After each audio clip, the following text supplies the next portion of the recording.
محمد رمضان ضرب واحد بالقلم زي عمرو دياب بالظبط، بس الموقف مختلف شويتين، ان الولد ده ردله القلم في ساعتها وضرب محمد رمضان بالقلم نفس الصفعة اللي صفعها له بالظبط.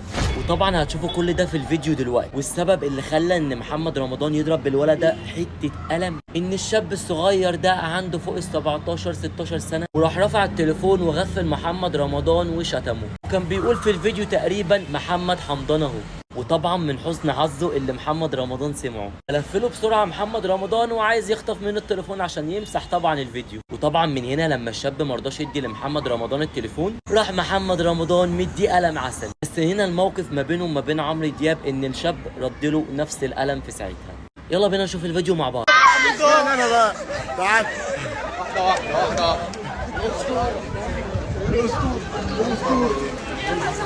طلع الموبايل، طلع الموبايل.